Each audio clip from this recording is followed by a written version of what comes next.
Hello friends, नमस्ते and welcome back to my channel Barewal Rashmi. हर कोई चाहता है कि हमारी किचन साफ रहे, सुंदर दिखाई दे, भले ही हमें उसमें कितने हैक लगाने हों, कोई एफर्ट्स लगाने हों, पर हर किसी के लिए ये पॉसिबल भी नहीं हो पाता है, क्योंकि हम लोग किचन के मामले में थोड़ी सी सोच अलग रख पाते हैं। भाई ज़रूरी नहीं है हर किसी के पास अपना घर हो, कुछ लोगों के पास रेंटेड किचन होती है और रेंटेड किचन में किस तरीके से काम किया जाए, छोटे छोटे से एफर्ट्स लगाकर भी आप अपने घर को, अपनी किचन को बिल्कुल साफ़ सुथरा बना सकते हैं। हाँ, थोड़ी सी प्रॉब्लम ज़रूर आती है जब हमें कहीं पे शिफ्ट करना पड़ता है, लेकिन अपनी किचन को हम थोड़े से एफर्ट्स लगा के बिल्कुल नीट एंड क्लीन कर सकते हैं। किचन में जितनी ज़रूरत ऑर्गेनाइज़र की होती है, उसी की वजह से हमारी किचन साफ़ सुथरी दिखाई देती है। और नॉन मॉड्यूलर किचन हो तो फिर तो बहुत ही ज़्यादा ध्यान रखना पड़ता है हर सामान को सही से रखने के लिए। तो फ्रेंड्स, बिना देरी के आज की वीडियो को स्टार्ट करती हूँ। तो यहाँ फ्रेंड्स, मेरे पास एक कांच की रैक थी, सेल्फ थी, उसको मैंने इस तरीके से फिट कर दिया नीचे, और वहाँ पे कोई अलमीरा भी नहीं थी। तो मैं जो अपने दूध के डिब्बे, बड़े बड़े सामान होते हैं, वो वहाँ पे रख देती हूँ। फिर दूसरी बात आती है, आपकी किचन में इतने सारे कपड़ों की ज़रूरत होती है, टॉवल की ज़रूरत होती है, हाथ पोंछने वाले वाइप्स की ज़रूरत होती है, किचन को साफ़ करने वाले वाइप्स होते हैं, उनकी ज़रूरत होती है। पर इनको यदि हम किसी दरवाजे के पीछे टांग के रखते हैं, वो अच्छे नहीं लगते हैं। उससे बेस्ट है कि आप किसी बास्केट का यूज़ कर लें, या फिर कोई अपने घर में खाली डिब्बे का ऑर्गेनाइजर बना लीजिए, उसके अंदर आप अपने सारे रसोई के कपड़ों को रख सकते हैं। और जो भी ग्रोसरी आती है, भाई देखिए हर किसी के घर में महीने के लास्ट में ग्रोसरी आती है, तो मैं ग्रोसरी को जब फिल करती हूँ, जब पुराने कंटेनर बिल्कुल देख लेती हूँ कितनी पुरानी ग्रोसरी बची हुई है, और उससे भी सबसे ज़्यादा ज़रूरी काम करती हूँ मैं, ग्रोसरी को जब भी फिल करती हूँ पहले सभी डिब्बों को धीरे धीरे खाली कर लेती हूँ। ये नहीं है कि पहला सामान उसके अंदर भरा हुआ है और ऊपर से नई ग्रोसरी फिलअप कर दी। और दूसरी बात देखिए फ्रेंड्स, आखिर हम हैं तो एक ह्यूमन बॉडी ही, पूरा दिन यदि हम काम करेंगे किचन में ही, तो और भी ज़िंदगी में काम होते हैं। तो मैं अपने घर के काम जो होते हैं, जैसे किचन के काम होते हैं, मैं पूरे एक दिन में पूरी किचन कभी साफ़ नहीं करती हूँ। इसको मैं सेक्शन वाइज में डिवाइड कर लेती हूँ, जैसे कि आज एक कबर्ड वाला एक खाना मुझे साफ़ करना है, फिर अगले हफ्ते मैं दूसरे वाला कबर्ड वाला खाना साफ़ करूँगी। इससे क्या है, मेरे माइंड पे हल्का सा प्रेशर भी नहीं रहेगा, और मैं एक रुचि के अनुसार अपने किचन को साफ़ कर लूँगी। और यहाँ पे देखिए प्लानिंग बहुत ज़रूरी है। अभी मैं अपनी किचन की कबर्ड को साफ़ करूँगी तो मुझे 10-15 मिनट वहाँ लगेंगे। तो सर्दियों का मौसम है, इतनी देर में मैंने जो भी बर्तन साफ़ करे हैं उन्हें मैं धूप में रख आई, क्योंकि धूप में रखने से वे बर्तन जल्दी साफ़ हो जाएंगे। और महीने में एक बार ये भी कोशिश कीजिए, जो भी आपके बर्तन होते हैं, जैसे बर्तन रखने वाले कुछ ऑर्गेनाइज़र होते हैं, स्टैंड होते हैं, उन्हें ज़रूर साफ़ कीजिए। अक्सर हम यही गलती कर लेते हैं, हम अपने कंटेनर को साफ़ कर लेते हैं, लेकिन कुछ स्टैंड होते हैं उन्हें साफ़ नहीं करते हैं। इसी तरीके से आप वीक में एक बार पीतल तांबे के बर्तनों को ज़रूर साफ़ कीजिए, और जो भी आपके कंटेनर खाली हो जाएं, तुरंत के तुरंत कोशिश कीजिए उन्हें साफ़ कीजिए। यदि आपको मौका नहीं लगता है तो हफ्ते में एक बार देख लीजिए आपकी कबर्ड में कौन कौन से कंटेनर खाली हो गए हैं। और यहाँ पे देखिए, ये मेरे जो 4 छोटे छोटे से कंटेनर हैं, ये 6 के पीस में आए थे, तो इनकी वुडन वाली लीड है, और ये जो बड़े वाला कंटेनर है ये 2 लीटर वाला कंटेनर है, और इसकी भी वुडन वाली लीड है। तो फ्रेंड्स, इनको जब आप साफ़ करें तो वुडन वाली जो लीड होती है, इसको पानी का यूज़ कम लगाइए। यदि आपने पानी में यूज़ कर लिया है तो तुरंत इसे धूप में रखिए, ताकि वुडन जो है, लकड़ी जो है, वो ख़राब ना होए। और जो आपके किचन के कपड़े होते हैं उन्हें ज़रूर धूप लगाएं। इस तरीके से धूप में जो बैक्टीरिया मर जाते हैं, हमारी किचन के कपड़ों में आ जाते हैं या बर्तनों में आ जाते हैं, बैक्टीरिया बिल्कुल धूप से ख़त्म हो जाते हैं और बर्तन भी साफ़ रहते हैं। और फ्रेंड्स, यहाँ पे आधे घंटे की धूप लग जाएगी बर्तनों को। इतनी देर में मैं इस कबर्ड की रैक को बिल्कुल साफ़ कर दूँगी।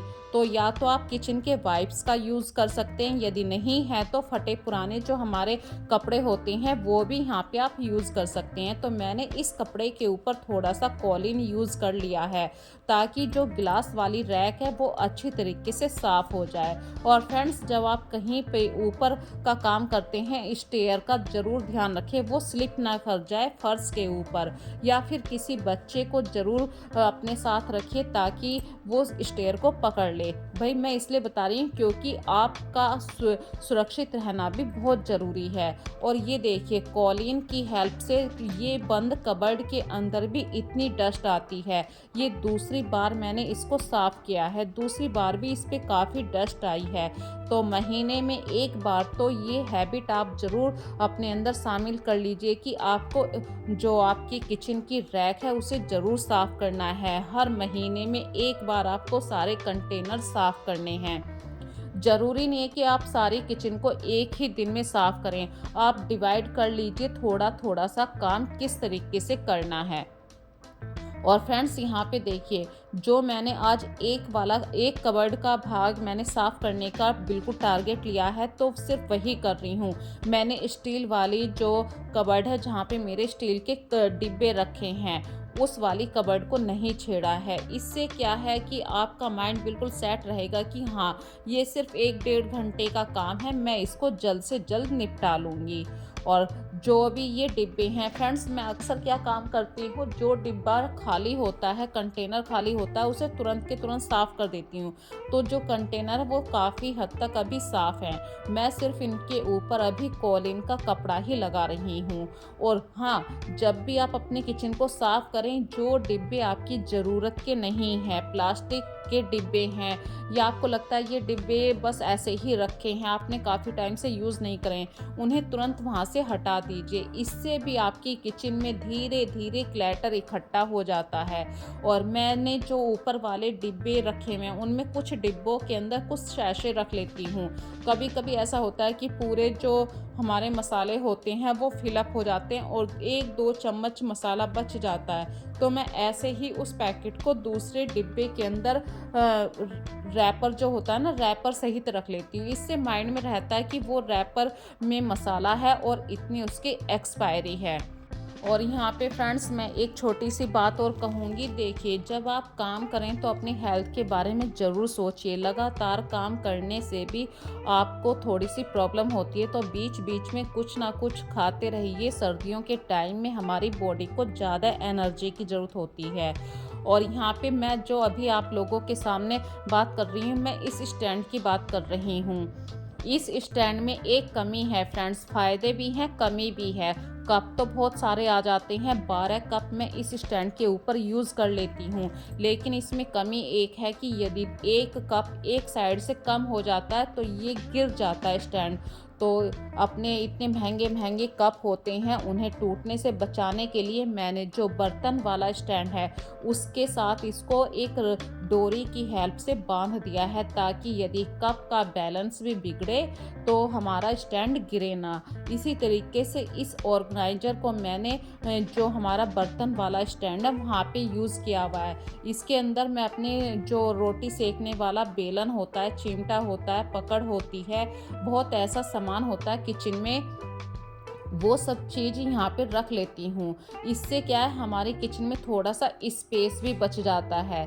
और हाँ, हर चीज़ को ध्यान से रखती हूँ, जैसे कि चम्मच अलग रखनी होती हैं। और मेरे पास एक कटलरी स्टैंड भी है। इसके अंदर मैं जैसे कि बीटर हो गया, चाय छानने की छलनी होगी, लाइटर होगी, मतलब जो बेसिक चीज़ें होती हैं उनको मैं अक्सर अपने गैस के पास इस वाले कटलरी स्टैंड पर रखती हूँ। जैसे नाइफ़ की हमेशा ज़रूरत पड़ती है, लेकिन चम्मचों को मैं इसके अंदर नहीं रखा करती हूँ। चम्मच बार-बार हर घंटे, हर मिनट पे चम्मचों की ज़रूरत होती है, बार-बार गीली होती हैं, तो इसके लिए मैंने ये छोटी-सी बकेट यूज़ करी हुई है। और इसी तरीके से मैं प्लेटों का भी ध्यान रखा करती हूँ। अपने घर में जो भगवान जी के बर्तन होते हैं पीतल, तांबे का, जिसमें आप भोग लगाते हैं, वो भी मैं एक अलग साइड में रखती हूँ, उन्हें और बर्तनों में मिक्स नहीं करती हूँ। और छोटी-सी बात और बताती हूँ, यदि आपके कोई कंटेनर खाली हो गए, उसमें आप कोई फिल अप नहीं कर रहे हैं सामान, तो उसको भी मैं वहीं पर रखती हूँ। इससे होता क्या है कि हमारे किचन में रोज़ कुछ ना कुछ सामान बच ही जाता है, तो वो हमारे माइंड में रहता है कि वो वाले 4 कंटेनर खाली हैं, तुरंत वहाँ से उठाओ और सामान को फिल अप कर दो। और जब भी आप अपने किचन में बर्तन साफ़ करें, बर्तन सूख जाएँ, तो उन्हें कपड़ा लगा के आप उल्टा रखें, सीधा रखने की कोशिश ना करें, क्योंकि सीधे बर्तन में कुछ ना कुछ गिरता ही रहता है। और बर्तन सूखने के बाद लगाने की हैबिट ज़रूर शामिल कर लीजिए। नॉन मॉड्यूलर किचन में ये एक छोटी-सी हैबिट से आप अपने किचन को काफ़ी हद तक साफ रख पाएँगे।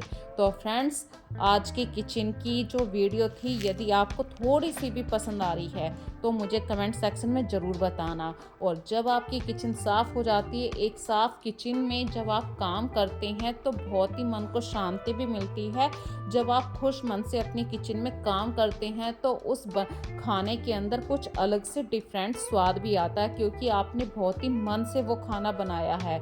और फ्रेंड्स, यहाँ पे मैं छोटी सी बात शेयर करूँगी, जब भी आप किचन में काम करें, यदि आप प्लानिंग से काम करते हैं, तो आपको कुकिंग करने में बिल्कुल भी परेशानी नहीं होती है। जैसे कि यदि आपने कोई सब्जी बनाई है, उसमें से जब बॉईल आएगा तो छींटे गैस के ऊपर आएंगे, या तो आप तुरंत के तुरंत गैस को लो कर दीजिए, अदरवाइज उसके ऊपर कोई प्लेट रख दीजिए। इससे क्या होगा, छींटे दीवार के ऊपर नहीं जाएंगी, गैस काउंटर के ऊपर नहीं आएंगी। आपने मसालेदानी का यूज़ किया है, स्पाइसेस बॉक्स का, तो उस पर कपड़ा लगा के रखिए। इससे क्या होगा कि तुरंत के तुरंत वो मसालेदानी अपनी जगह चलेगी और आपने उस पर कपड़ा भी लगा दिया, तो 2 काम हमारे हो गए, हमेशा वो मसालेदानी साफ़ रहेगी। जब आप किचन में काम कर लें, तुरंत गैस को साफ़ करें, एक बार सारे काउंटर के ऊपर कपड़ा ज़रूर लगा दीजिए। इससे आपका काउंटर बिल्कुल साफ़ रहेगा, किचन बिल्कुल साफ़ रहेगी। अक्सर हम क्या काम करते हैं कि अपने किचन के आसपास जो है ना, एक एरिया ऐसा बना लेते हैं कि हर चीज़ उधर को ही चलती है। तो जब भी आपको ऐसा लगे कि मेरी किचन में ये कॉर्नर ज़्यादा गंदा रहता है, उस कॉर्नर को ही आपको बार-बार सबसे ज़्यादा साफ़ करना है। जब ये हैबिट रह जाती है, तो आप बिल्कुल भी अपने किचन को गंदा नहीं कर पाएँगे। चाहे आपके हाथ में एक गिलास ही क्यों ना है, आप भले ही उस कॉर्नर में रखने की कोशिश करेंगे, पर फिर से आपका माइंड कह देगा नहीं, मुझे इस कॉर्नर को साफ रखना है। और फ्रेंड्स, हर वीक में हमारे यहाँ पे सब्जी आती है, सभी के घरों में सब्जी आती है। तो सब्जी जैसे ही आए, आपको लग रहा है कि धनिया पत्ती खराब हो जाती है, तो रात के वक्त में ही प्लानिंग वाले काम ऐसे होते हैं कि रात के वक्त में ही यदि आपने धनिया पत्ती को धो के मतलब ऐसे निचड़ने के लिए छोड़ दिया है, तो वो जो पत्ते होंगे, वो रात रात में यदि आपने पंखे के नीचे छोड़ दिया है, तो वो मुरझा जाएंगे। तो ये कोशिश कीजिए, जैसे ही हरे पत्तेदार सब्जियां हैं आपने धोई, उसके ऊपर कोई गीला कपड़ा या सूखा कपड़ा ज़रूर रखिए।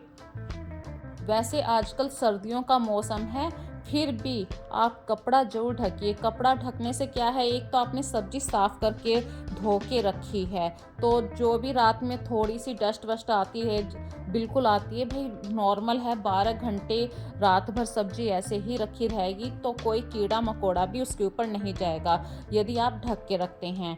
और आपको पता है कि आज मेरे घर में ये सब्ज़ी का यूज़ नहीं होना है, पर वो हरी पत्तेदार सब्ज़ी है, तो आप उसे कट करके किसी कपड़े में बांध के फ्रिज के अंदर रख सकते हैं। इसी तरीके से आप धनिया पत्ती का भी यूज़ कर सकते हैं।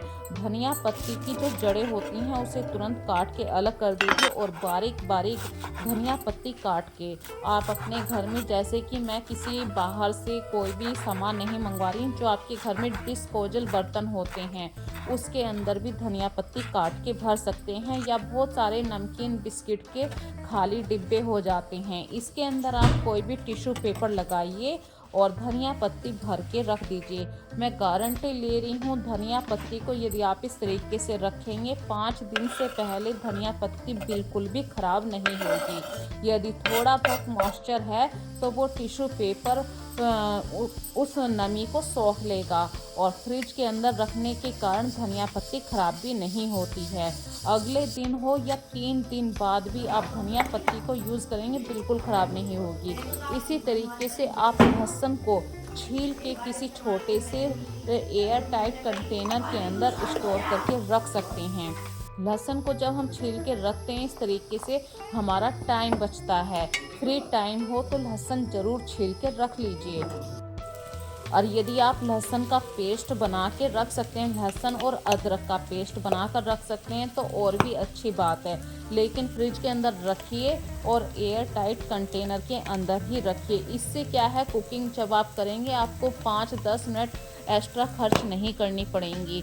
तुरंत के तुरंत फ्रिज से निकालो, 1 चम्मच आपका यूज़ हो गया। और देखिए मैं 3 दिन बाद धनिया पत्ती का यूज़ कर रही हूँ। बिल्कुल फ्रेश है धनिया पत्ती। ये 3 दिन बाद का यूज़ करने वाली वीडियो आप लोगों के साथ शेयर कर रही हूँ। और फ्रेंड्स, आज की वीडियो में बस इतना ही। यदि आज की वीडियो आपको पसंद आई है तो प्लीज़ इस वीडियो को ज़्यादा से ज़्यादा लाइक कीजिए, शेयर कीजिए और प्यारे प्यारे प्लीज़ कमेंट ज़रूर कर दिया कीजिए। आपके कमेंट का मैं वेट करती हूँ बेसब्री से। तो फिर मिलेंगे, तब तक के लिए अपना ध्यान रखिए। So take care friends and bye bye.